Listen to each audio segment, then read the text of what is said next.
que le président de la République du Sénégal, celui-là qui vient vers eux, puisque le peuple sénégalais a fini de lui tourner le dos, pour dépeindre l'opposition sénégalaise sous les habits et le visage d'une opposition, mais une opposition qui serait contre les intérêts étrangers, puisque c'est ce tableau qui est présenté aux chancelleries et aux différentes institutions internationales. La plupart du temps, ces derniers ne font aucun effort pour avoir le contact minimum avec cette opposition qui a fini d'avoir la confiance du Sénégal et des Sénégalais, puisque cette opposition aujourd'hui représente quasiment 54% de l'électorat si on s'en fie aux dernières élections. Je voudrais dire à cette communauté internationale que ce président de la République, qui tend à leur faire croire qu'il est la seule garantie d'un Sénégal stable, d'un Sénégal qui peut coopérer correctement avec eux, qui peut garantir leurs intérêts, d'un Sénégal démocratique. Eh bien, ce président de la République est ce garant de la gabegie, de la malgouvernance, du détournement des deniers publics, et particulièrement dans des moments extrêmement graves, des moments de crise sanitaire, des moments où énormément de Sénégalais ont perdu la vie, que ce président de la République puisse être le promoteur, mais également le protecteur de pratiques malsaines qui ont permis à certains de ses collaborateurs, ministres particulièrement et principalement, de détourner des milliards de fonds auxquels ils ont contribué. Vous avez contribué, vous, partenaires au développement, institutions internationales, bailleurs de fonds, partenaires bilatéraux, partenaires multilatéraux. 84% de ces fonds sont issus de vos financements. Mais 84% de ces fonds traduisent l'effort du peuple sénégalais, un peuple qui souffre, un peuple frappé de plein fouet par la pauvreté, le chômage, l'incurie dans tous les secteurs d'offres en biens et services publics. Et ce peuple-là, malgré tout, se serre la ceinture pour donner caution à ses gouvernants, leur permettre d'emprunter à son nom, mais également de contribuer. Ce peuple-là qui continue à contribuer fiscalement pour que l'État puisse avoir les moyens de sa politique. Ce président de la République-là est le garant de ce système. Ce n'est pas seulement à ce niveau-là, puisque les rapports, il y en a encore et encore. Le dernier rapport sur le Sénégal du département d'État a souligné que des institutions, des instances, des organes ont été mis en place pour contrôler la gouvernance publique, mais que souvent leurs rapports ne sont pas suivis d'effet. Je vous ai rappelé que dernièrement, la présidente sortante de l'OFNAC a dit que rien que l'OFNAC a aujourd'hui plus de 40 dossiers sur la table du procureur. 40 dossiers de détournement de deniers publics. C'est des dizaines, voire des centaines de milliards. Et c'est cet homme-là qui vient se présenter à vous comme étant un messie et vous faire croire qu'il peut violer encore la Constitution du Sénégal pour se prévaloir d'une troisième candidature. Parce qu'il serait le seul à pouvoir vous garantir une collaboration. Je dis à ces bailleurs, ces partenaires, qu'ils gagneraient à mieux connaître le Sénégal. Le peuple sénégalais est un peuple mature, un peuple digne et fier et un peuple très attaché à sa démocratie. Et ce peuple tient au respect des règles parmi lesquelles la plus fondamentale, c'est sa constitution. Ce peuple tient à la démocratie comme tous les peuples. Ce peuple tient à ce que les transitions se fassent de la manière la plus apaisée, la plus démocratique, et qu'il est seul le dernier choix par rapport à celui ou à ceux à qui il veut confier le destin de son pays. C'est ce président de la République, vous, communauté internationale, qui instrumentalise la justice pour s'attaquer tous les jours à l'opposition, à la société civile, à la presse, à tous les symboles d'une démocratie vigoureuse et à tous les symboles de la vitalité démocratique, de la respiration démocratique dans un pays. Vous en êtes conscient et vous le voyez. Nous ne faisons que vous rappeler. li may wax ci gàtt nag lu gàtt di ko jagleel askanu Sénégal mooy li xew bettul kenn. xam nga il faut ñuy waxante dëgg. bu ñu mel ni xamuñu woon li xew wala ñu mel ni lii daf ñoo bett. lii daf fee am amaat fi fi ñuy wax coowal pétrole bi ñun ñu wax ci lu bëree bëri waaye dafa mel ni dégguñu woon. il a fallu que ay journalistes bitim réew BBC def reportage coow li ne gañ looloo andi woon suñuy 400 000 fu mu mujje ñaata rapport la Cour des comptes déposé. Cour des comptes at bu ne mu déposé rapport dugguleet ren at bu ne Cour des comptes déposé rapport ne ministre sangam këpp na lii, ministre sangam këpp na lii, directeur général sangam def na lii. noonu la ko inspection générale d'État di defee, noonu la ko CENTIF di defee, noonu la ko OFNAC di defee. lan ngeen ci dégg dara? mbokk yi dégg nañ fi waxu drogue, dégg nañ fi waxu ay raxas billet, dégg nañ fi waxu passeport. ana ñooñu ñëpp ñi ngi dox seen yoon tranquillement. te bis bu ne ñu jàpp fi waa opposition ci dudul dëgg tëj leen ci kaso bi. am nga immunité amoo immunité. bis bu ne ñu jàpp fi journaliste tëj ko ci kaso. injustice bi ne ci dëkk bi toll na foo xam ne bu dee mënul heurter Sénégalais yi, bu dee mënul amul lu mu mun a jur ci Sénégalais ba li ñu xamoon ci Sénégalais ci fulla, ci jom, ci ngor ak ci bañ ak ci bëgg dëgg, bu dee loolu mënul am dañu waxante dëgg fi ñu jëm du neex de. parce que ñun ñi du jiitu ci xeex bi métti na ci ñun trop. ku leen wax ni méttiwul mi ngi wax lu ko neex. waaye ñun lan la ñuy xeex ak kan la ñuy xeexal? bu ñu doxee nag ba ñi doon xeex ñëpp banque seeni yoxo réew mi dina dugg ci guuta goo xam ne mara day taali. te askan nag moo mëne. lii di xew ci réew mi France bee Nicolas Sarkozy président de la République la woon, président de la République. tey ñu ngi koy topp ci lan? surfacturation ci campagne am. du xaalisu France de, nee nañu Xadafee ko jox xaalis mu def ay surfacturation pour nëbbu loolu. loolu lañ koy toppee tey ba en première instance dañ ko condamné 1 an ferme mu def appel. xoolal loolu. wax naa leen keroog kaawu député eurodéputé polonaise boobu nga xam ne Qatar la dem ñu may ko xaalis. du xaalisu Pologne, du xaalis Union européenne. tey ma nga kaso. États-Unis bee ngeen dégg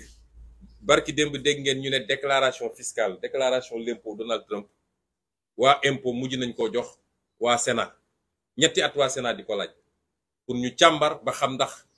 da doon déclarer lu matul am déet.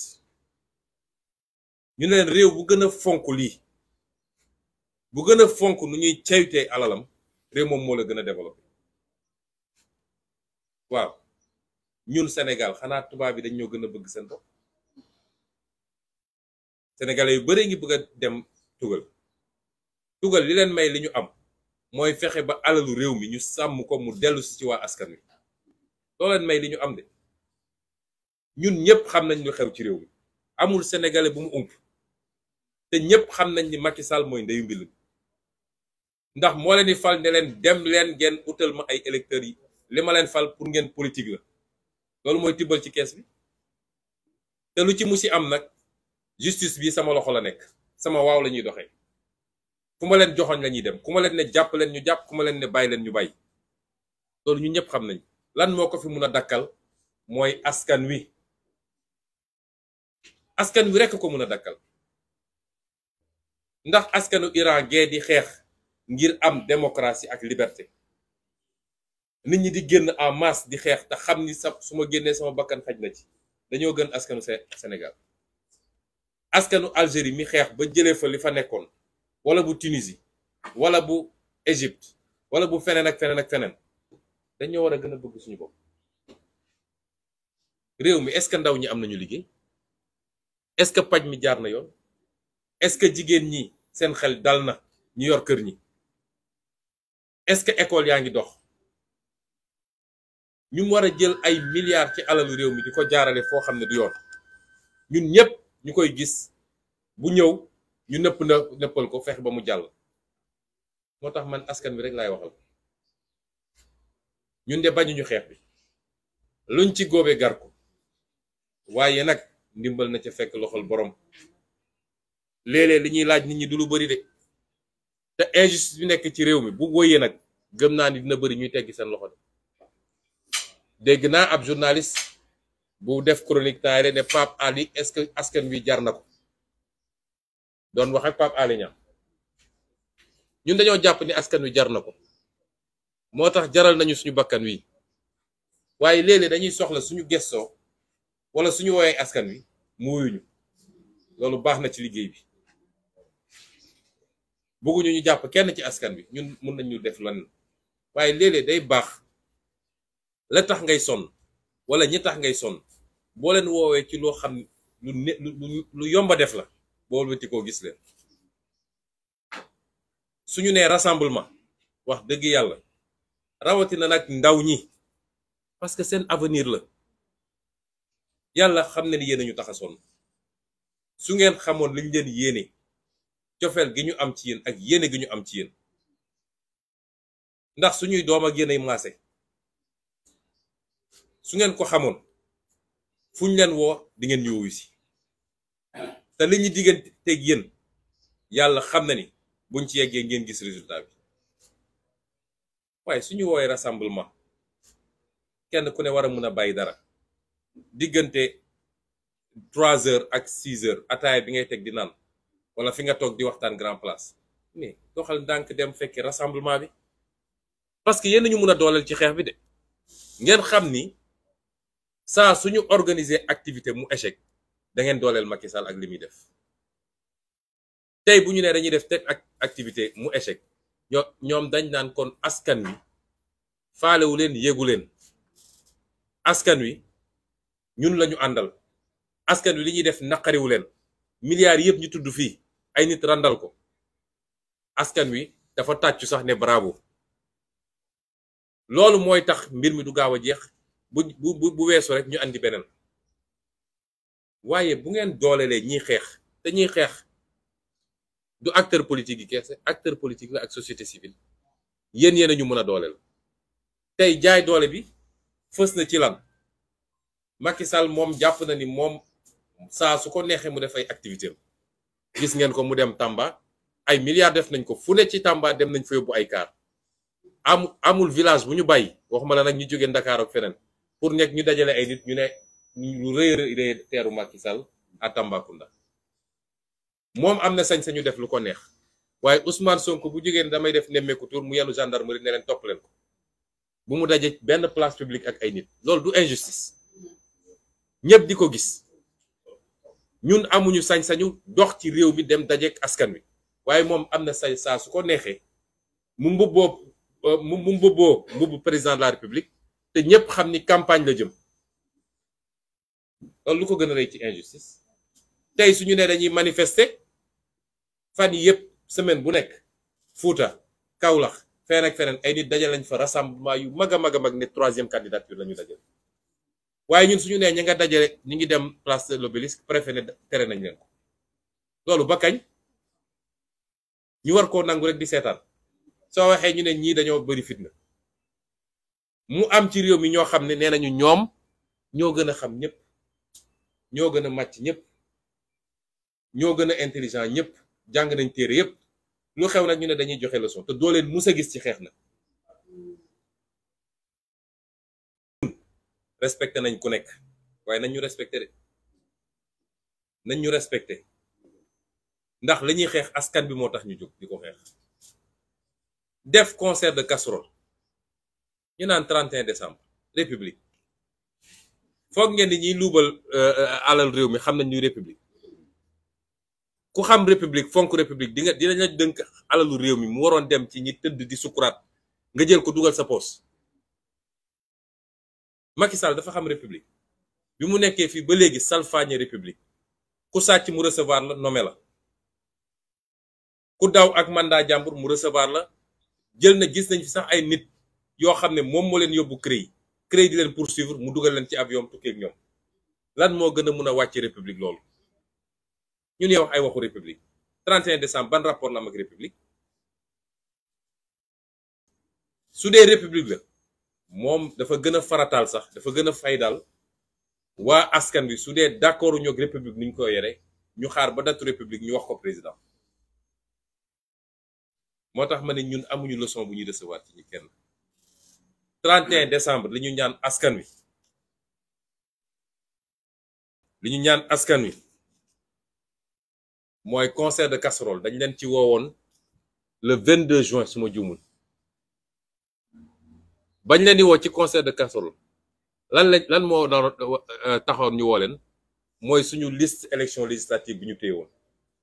du woon alalu réew mi de du woon alalu réew mi du pétrole réew mi dañu ne suñuy liste yu gaa yi téye te waruñu koo téye ngeen wuyu ci loo xam ne dafa kay woon sax suñu jot tubaab nag danaan qui peut le plus peut le moins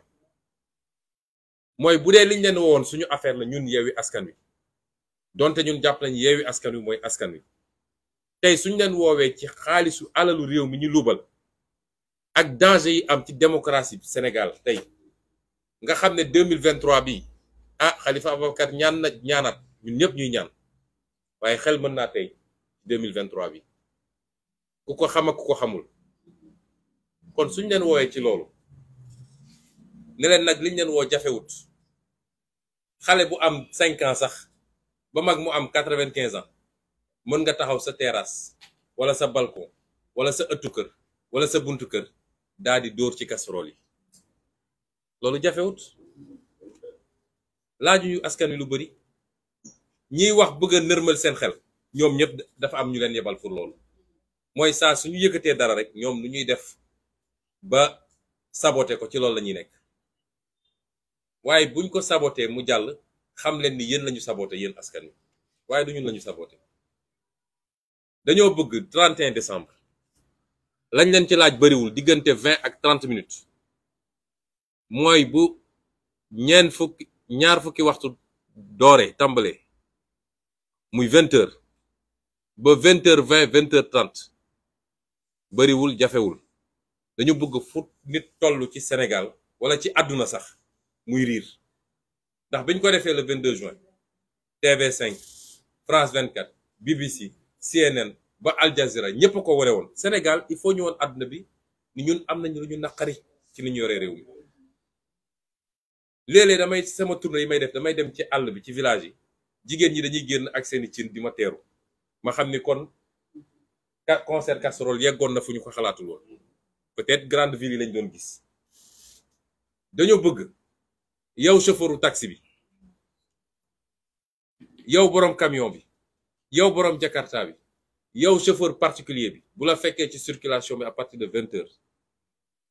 le 22 juin gisoon nañu sax chauffeur taxi boo xam ne casserole yi la jël takk ko ci oto bi di daw ci ni dañoo bëgg bu 20h jotee fu nit toll ci àdduna xam ni askan wi kontaanul ci Macky Sall ak njabootam ci ni ñu yore réew mi ci jamono joo xam ne askan wi sonn na loolu bariwut yow mi nekk sa biir kër ak âge boo munti am ak ngay góor wala jigéen le 31 décembre Sénégal war na riir ba suuf si sax di yëngatu parce que Macky Sall loolu rek la xam langage boobu ñuy fàttali nag ñun plan d'action la ñu am ñun Yewwi Askan Wi dañu woote ci ñaar bu ci njëkk mooy 31 décembre concert de casserole ñaareel bi mooy le 6 janvier rassemblement waaye lii dafa weesu mbirum parti politique wala mbirum société civile wala mbirum daayira wala mbirum lii ak lële moo tax ñu ne comme waa société civile bi ñoom woote nañu ñoom it le 30 ñuy woo sénégalais bu ne bu ko mënee te fekke ko te tal ko bum ci tàyyi na jóg dem place de l'Obélisque dooleel société civile également ci woote bi mu woote lii de du lu bari lu ñu laaj askan wi te nag askan mooy changer réewam kenn du ko changer ci place am kon ñu ngi leen di gërëm di leen sant di ñaan yàlla mu yokk ñu sutura yokk jàmm ci réew mi may ñu Macky Sall ak ñi mu àndal nga xam ne nitu fitna lañu te fitna bi li leen ciy dooleel mooy ni ñuy utiliser police gendarmerie ak justice yàlla nañu yàlla tàqaleeg ñoom ci jàmm yàlla nañu yàlla tàqaleeg ñoom ci jàmm yéene yi nga xam ne yéene yu bon la ñu am ko ci réew mi am ko nit ñi yàlla na ko yàlla wëlbati ci ñoom di dellu ñaanal nag suñu kilifa Serigne Salif Mbacké nga xam ne taxawaayam ak liggéeyam ci Sénégal ñëpp xam nañ ko tey yàlla def muy anniversaire bi muy wàcc liggéey yàlla na ko yàlla yërëm jéggal ko yokk leeram fi mu tëdd taas ñu ci barkeem li mu musa liggéey ak li mu musa ñaan te yàlla nangu ko yàlla na ko yàlla tasaare ci Sénégal tasaare ko ci àdduna di nuyu Serigne Cheikh Salif Mbacké di sama sëriñ di sama baay yor xilaafa gi tey di ñaan yàlla may ko wér-gu-yaram may ko gudd fan bàyyi ko fi lu yàgg-yàgg liggéey bu rëy bi muy def te ñëpp teg ci bëtam diggante daara ji